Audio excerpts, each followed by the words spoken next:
क्लीं कृष्णाय नमः, गं गणपते नमः, नमश्चंडिकाय नमश्चंडिकाय नमश्चंडिकाय। आशा है माँ भगवती की अनुकंपा आप सभी पर है और ऐसी ही अनुकंपा हमेशा बनी रहे। श्रावण या सावन मास महादेव शिव को समर्पित एक बहुत ही जागृत या एक्टिवेटेड टाइम होता है। कहते हैं कि इस पूरे मास में सारा का सारा ब्रह्मांड महादेव शिव की शक्ति, उनकी एनर्जी से भर जाता है और पृथ्वी का एक एक कोना महादेव की शक्ति से और भी जागृत हो जाता है। और अगर आप इस समय भगवान शिव का अभिषेक करते हैं, उनका पूजन करते हैं, उनके पास बैठकर जब ध्यान करते हैं तो उसका आपको कई कई गुना फल मिलता है, चाहे आपके लक्ष्य, आपके ऑब्जेक्टिव्स भौतिक हों या आध्यात्मिक। इस वीडियो में हम 3 बातों पर फोकस करेंगे। पहला, सावन से जुड़ी कुछ कहानियां जो हमें सावन मास की इम्पोर्टेंस और उसके डीपर मीनिंग को बताती हैं और ये बताती हैं कि महादेव शिव के लिए ये दिन इतने इम्पोर्टेंट क्यों होते हैं। दूसरा, शिव तत्व, हम थोड़ा सा शिव तत्व के बारे में बात करेंगे। और तीसरा, हम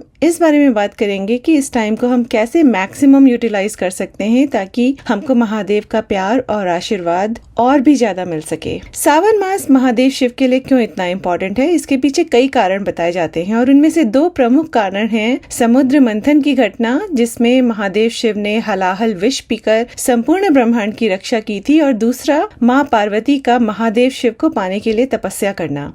कहा जाता है कि दोनों ही घटनाएं सावन मास में हुई थी। समुद्र मंथन और उससे जुड़ी बातों को हम अलग से किसी वीडियो में कवर करेंगे, पर इन शॉर्ट, जब समुद्र मंथन से भयानक कालअग्नि के समान कालकूट नामक विष निकला तो सभी देव दानव भागकर भगवान शिव के पास पहुंचे। अब महादेव शिव जैसे कि वो हैं परम दयालु, परम शक्तिशाली और हमेशा सबकी रक्षा करने वाले, तो सबकी रक्षा के लिए उन्होंने उस विष को भी पी लिया, लेकिन विष को उन्होंने अपने गले में ही रोक लिया। और कुछ जगह ये भी कहा जाता है कि माँ पार्वती ने उनके गले पर हाथ रखकर विष को वहीं रोक दिया। पर विष तो विष ही था और वो भी इतना भयानक, तो सभी देवताओं ने विष की जलन दूर करने के लिए महादेव शिव पर जल डालना शुरू किया। और एक वर्णन के अनुसार तो देवराज इंद्र ने वर्षा ही करानी प्रारंभ कर दी ताकि महादेव की जलन थोड़ा कम हो। और कहते हैं कि तभी से सावन मास में शिव बाबा को जल सिंचित किया जाता है ताकि उनके विष वमन की जलन थोड़ा कम हो जाए। महादेव बाबा की उदारता और उनके भोलेपन के बारे में जितना बोला या लिखा जाए वो कम है। अगर आप उनकी शरण में चले जाते हैं एक बार, तो फिर कोई शक्ति आपका अहित नहीं कर सकती है। भोले बाबा की अनगिनत विशेषताओं के बारे में तो हम बाद में बात करेंगे, पर अब हम दूसरी कहानी जो सावन मास से जुड़ी है उस पर आते हैं। कहते हैं माँ पार्वती ने जब महादेव शिव को पाने के लिए तपस्या की थी तो वो सावन का ही मास था और इसलिए ये समय महादेव को बहुत प्रिय है और ये पूरा समय उनके अभिषेक, पूजा अर्चन के लिए बहुत प्रभावी है। चलिए अब हम वीडियो के दूसरे पॉइंट पर आते हैं, जो है शिव तत्व। महादेव शिव भोलेनाथ हैं और भोलेनाथ का अर्थ होता है कोमल हृदय, दयालु व आसानी से माफ करने वालों में अग्रणी। सभी पुराणों में महादेव शिव से संबंधित एक बात जो उभर के आती है वो है उनका त्याग, तपस्या, वात्सल्य और उनकी करुणा। कहा गया है कि शिव सहज ही प्रसन्न हो जाने वाले एवं मनोवांछित फल देने वाले हैं। मैं हमेशा से सोचती हूँ कि किसी भी देवी देवता से जुड़ी कहानियाँ, उनके व्यक्तित्व का वर्णन, उनकी लीलाएं हमें बहुत क्लियरली बताते हैं कि वो किन वैल्यूज के लिए स्टैंड करते हैं, उनकी एक्सपर्टीज क्या है, या कहें कि उनकी अद्भुत क्षमताएं क्या क्या हैं। और मुझे लगता है शिव बाबा के स्ट्रॉन्गेस्ट पॉइंट उनका एक्सट्रीमली काइंड नेचर, मतलब करुणामय स्वभाव, उनका इंटेंस योग तप और इसके साथ साथ उनकी स्ट्रॉन्ग फैमिली वैल्यूज भी हैं। सबसे शक्तिशाली हैं ब्रह्मांड में, सबसे शक्तिशाली, शक्ति का कोई और छोर नहीं है, पर फिर भी किसी भी आडंबर या दिखावे से परे हैं। कभी अपनी शक्ति का आडंबर नहीं करते हैं, कभी दिखाते नहीं हैं, ना ही उनको सजना धजना पसंद है दिखावे के लिए, और ना ही कभी वो कूद कूद के बोलते हैं कि देखो मेरे में इतना बल है, और फिर भी सबसे शक्तिशाली हैं। कहीं सौम्यता की मूर्ति हैं और कहीं भयानक रौद्र रूप महादेव। देवों के भी देव कहे जाते हैं, महादेव हैं। लय और प्रलय दोनों ही भोलेनाथ के अधीन हैं और इनकी भक्ति देवों और दानवों दोनों के ही द्वारा की जाती रही है, क्योंकि शंभुनाथ सभी को समान दृष्टि से देखते हैं। दानव, देव, मानव, पापी या पुण्यात्मा, जीव या जंतु सभी उनकी करुणा पा सकते हैं। शिव के मस्तक पर चंद्र है और गले में महाविषधर सर्प, गृहस्थ होते हुए भी शमशान वासी वीतरागी हैं। सौम्य आशुतोष होते हुए भी भयंकर रुद्र हैं और उनके परिवार में भूत, प्रेत, नंदी, सिंह, सर्प, मयूर व मूषक सभी का संभाव देखने को मिलता है। ये बहुत कम शब्दों में मैंने महादेव के बारे में बात की है। महादेव तो ऐसे हैं कि अगर उनकी बात करनी शुरू की जाए तो शब्द कम पड़ जाएंगे। जैसे बोला जाता है शक्ति का वर्णन करना माँ सरस्वती के भी वश में नहीं है, उसी तरह से भगवान शिव का वर्णन करना भी बहुत मुश्किल है, बहुत बहुत मुश्किल है। अब देखते हैं कि सावन मास में हम क्या क्या कर सकते हैं और क्या क्या हमें करना चाहिए। मैं हरिद्वार से हूँ और हम बचपन से सावन मास का जो एक एनर्जी होती है, जो एक जोश होता है, जो उमंग होती है, वो सब हम देखते आ रहे हैं, क्योंकि सावन मास शुरू होते ही हरिद्वार में कांवड़ आना शुरू हो जाते थे। तो फिर जब मैं थोड़ा बड़ी हुई, फिर मेरा कॉलेज भी वहीं रुड़की में था, पास में ही था, तो अक्सर ऐसा होता था कि जब हम लोग, चूँकि मेरा कॉलेज रुड़की में था और मैं रहती हरिद्वार में थी, तो मैं अक्सर हॉस्टल में रहने के बावजूद मैं घर आ जाती थी। और जब भी हम घर आते थे और अगर वो सावन का महीना होता था तो इतना अच्छा लगता था, क्योंकि एक तो कांवड़ उनकी हर हर महादेव, जय शंभुनाथ, भोले बाबा, ये सब के उद्गार जो लग रहे होते थे, और उनको देख के कि बारिश हो रही है, फिर भी अपने ऊपर कांवड़ रख के वो लोग जोश में पूरा चलते चले जा रहे हैं, चलते चले जा रहे हैं। और साथ साथ छोटी बड़ी सभी नदियाँ पानी से इतना भर जाती थी, एंड मेनी प्लेसेस जो रोड होती थी वो ब्लॉक हो जाती थी, तो हम लोग उतर जाते थे बस से और हम लोग देखते थे। It was a beautiful time, very energetic, and आपको बस कुछ करने की ज़रूरत ही नहीं है, जस्ट टू बी देयर। सिर्फ वहाँ पे रहना अपने आप में ही मुझे ऐसा लगता था एक ब्लेसिंग होती थी शिव जी की। खैर, हरिद्वार तो शिव जी से बहुत जुड़ा है, जिसके बारे में बाद में कभी बात करूँगी। अभी हम ये देखते हैं कि सावन मास में हमें क्या क्या करना चाहिए। सबसे पहले शिव पूजन। पुराणों में शिव पूजा के बारे में लिखा है, भगवान शिव भोग और मोक्ष दोनों देने वाले हैं। दरिद्रता, रोग, दुख तथा शत्रु जनित पीड़ा, ये 4 प्रकार के पाप कष्ट तभी तक रहते हैं जब तक मनुष्य भगवान शिव का पूजन नहीं करता है। भगवान शिव की पूजा होते ही सारे दुख विलीन हो जाते हैं, और ये बिल्कुल सही है। भगवान शिव को स्पेसिफिकली लंबी आयु, रोगों का नाश करने वाले, गृहस्थ जीवन में सुख लाने वाले, इन सब चीज़ों से बहुत रिलेट किया जाता है। और अगर आप देखें तो उनका कैरेक्टर भी इन्हीं चीज़ों के लिए स्टैंड करता है। तो सावन मास में सबसे पहला काम आप ये कर सकते हैं कि आप नियमित शिव पूजन करें। और पूजा के बहुत से तरीके होते हैं, पर महादेव बहुत कम में बहुत जल्दी प्रसन्न हो जाते हैं। आपके अंदर बस भाव होना चाहिए और आपको नियमित होना चाहिए। और उसके साथ साथ मुझे ऐसा लगता है कि आपको अपने अंदर वो सब वैल्यूज़ इंस्टिल करनी चाहिए जिनके लिए भगवान शिव स्टैंड करते हैं। और again I am going to say यम नियम, ये सब बहुत इंपॉर्टेंट हैं। आप सिर्फ इनको भी अपनाएंगे तो आप देखेंगे कि बहुत सारी चीज़ें, जो बहुत सारी पूजा अनुष्ठान आप जो करते हैं, वो बहुत सहज, सरल और बहुत जल्दी फल देने वाले हो जाते हैं। तो पूजा के बहुत तरीके हैं, पर महादेव को आप सिर्फ जल चढ़ा के, बेलपत्र और फूल अर्पित करके, थोड़ा धूप नैवेद्य का भगवान जी को भोग लगा के, अगर एक दिया भी जला देंगे और दिन में आप सिर्फ इतना भी करेंगे तो इतना बहुत है। और अगर नियमित रूप से करेंगे तो आई एम श्योर, मैं गारंटी के साथ कह सकती हूँ कि महादेव शिव आप पर अपनी कृपा दृष्टि जरूर डालेंगे। महादेव शिव तो उनकी भी सुनते हैं जिनकी कोई नहीं सुनता है। जब आप भक्ति भाव से अपनी पूजा अर्चना शुरू करेंगे तो मुझे ऐसा लगता है सावन मास खत्म होते ही होते आपको उनकी ऊर्जाओं का कुछ ना कुछ तो आभास जरूर होगा। फिर जो दूसरी सबसे इम्पोर्टेंट चीज है जो सावन मास में करनी चाहिए, और जो हम लोग भी बचपन से एक्चुअली शुरू कर दिया था, वो है सोमवार का व्रत रखना। सावन मास में सोमवार व्रत का बहुत ही महत्व है। आप व्रत संकल्पित या बिना संकल्प के भी रख सकते हैं। व्रत किस तरह से रखा जाए ये आपकी क्षमता पर निर्भर करता है, पर मुझे ऐसा लगता है व्रतों को, और खासकर इम्पॉर्टेंट व्रतों को, बहुत ईजी नहीं बनाना चाहिए।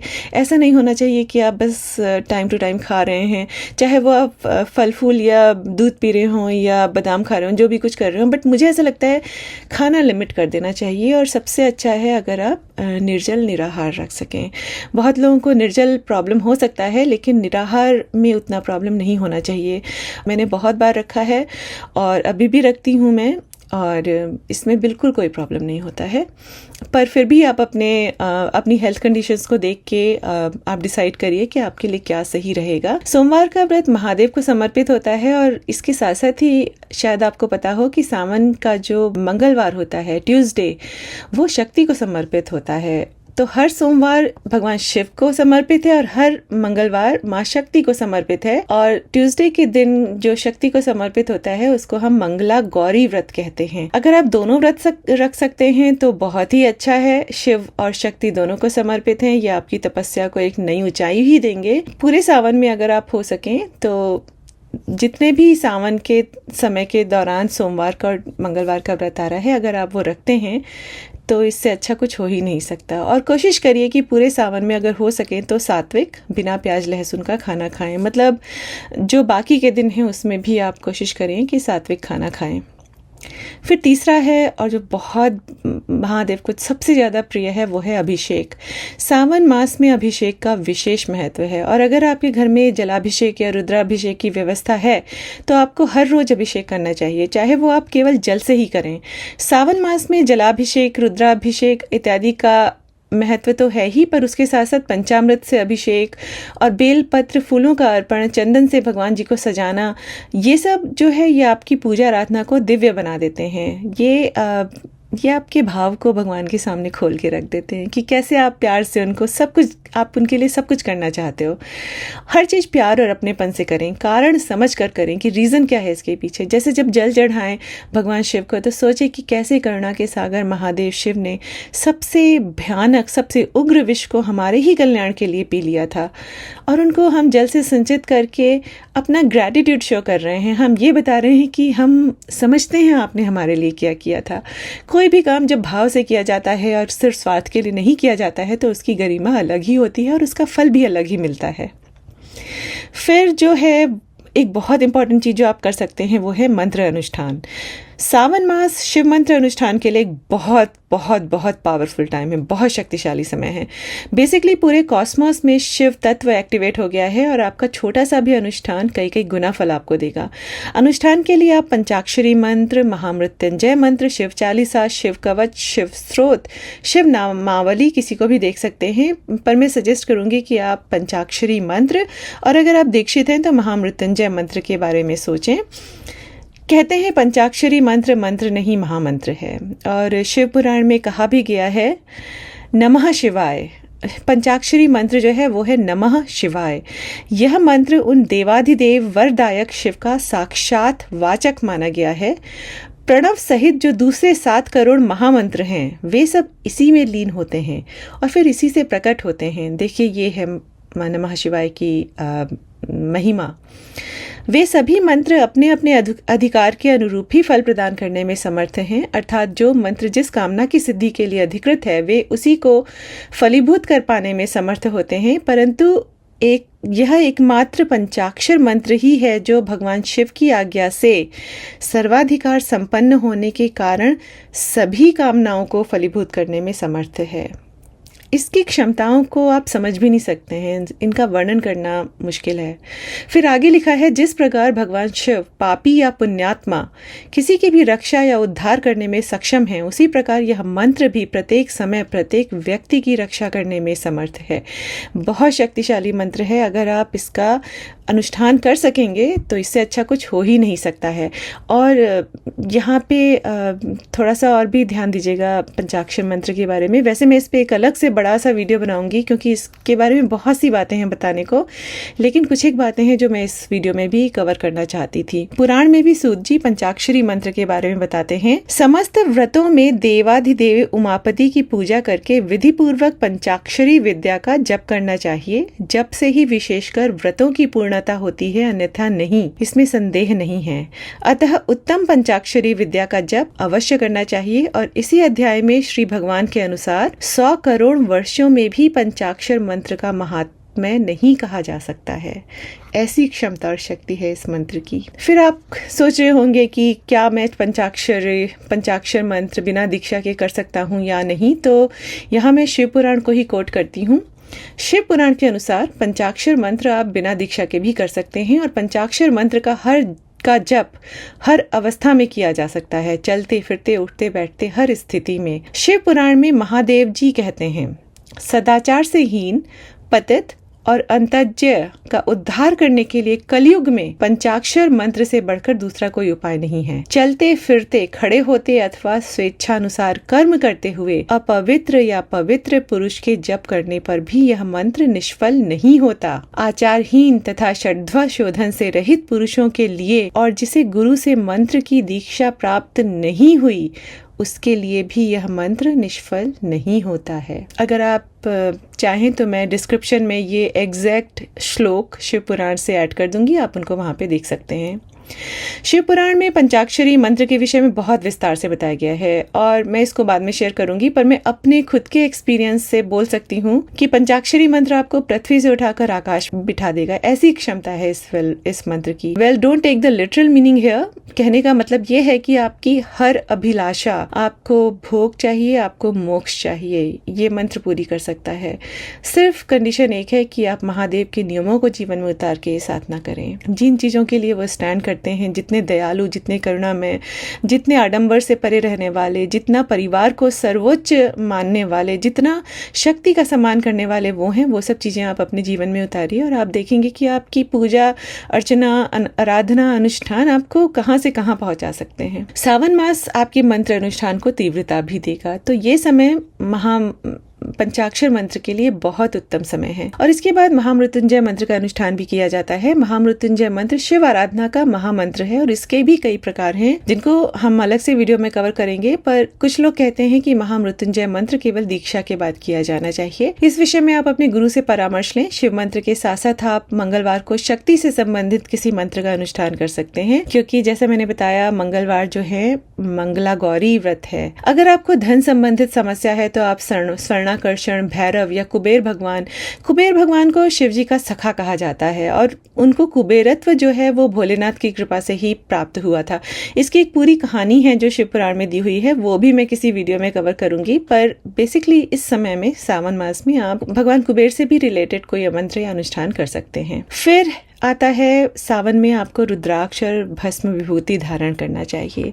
रुद्राक्ष और भस्म विभूति धारण करने के बारे में भी बहुत कुछ शिव पुराण में बताया गया है, पर कोशिश करिए कि सावन मास में आप रुद्राक्ष और विभूति को धारण करें। शिव पुराण में कहा गया है भोग और मोक्ष की इच्छा रखने वाले चारों वर्णों के लोगों को और विशेषतः शिव भक्तों को शिव पार्वती की प्रसन्नता के लिए रुद्राक्ष के फलों को अवश्य धारण करना चाहिए। आंवले के फल के बराबर जो रुद्राक्ष हो वह श्रेष्ठ बताया गया है। जो बेर के फल के बराबर हो उसे मध्यम श्रेणी का कहा गया है। जो चने के बराबर हो उसकी गणना निम्न कोटि में की गई है।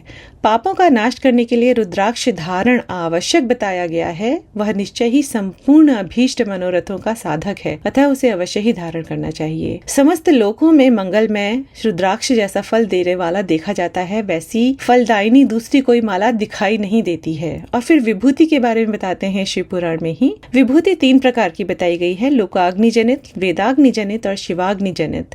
वेदाग्नि जनित जो भस्म है उसको उन वैदिक कर्मों के अंत में जरूर धारण करना चाहिए। मंत्र और क्रिया से जनित जो होम कर्म है वह अग्नि में भस्म का रूप धारण करता है। उस भस्म को धारण करने से वह कर्म आत्मा में आरोपित हो जाता है। दिन हो अथवा रात्रि, नारी हो या पुरुष, पूजा करने के लिए उसे भस्म जल सहित ही त्रिपुंड में धारण करना चाहिए। जल मिश्रित भस्म को त्रिपुंड में धारण करके जो व्यक्ति शिव को पूजा करता है उसे सांग शिव की पूजा का फल तुरंत प्राप्त होता है, यह सुनिश्चित है। जिसके शरीर पर भस्म, रुद्राक्ष और मुख में शिव नाम ये तीनों नित्य विद्यमान रहते हैं उसका पाप विनाशक दर्शन संसार में दुर्लभ है। जैसे ज्ञानवश या अज्ञानवश धारण की गई अग्नि सबको समान रूप से जलाती है, वैसे ही ज्ञान या अज्ञानवश धारण किया गया भस्म भी समान रूप से सभी मनुष्यों को पवित्र करता है। तो कोशिश करिए कि सावन मास में आप रुद्राक्ष धारण करें और साथ साथ भस्म भी धारण करें। फिर इसके साथ साथ शास्त्रों को पढ़ना, शिव पुराण, शिव स्रोत, इन सब को पढ़ना।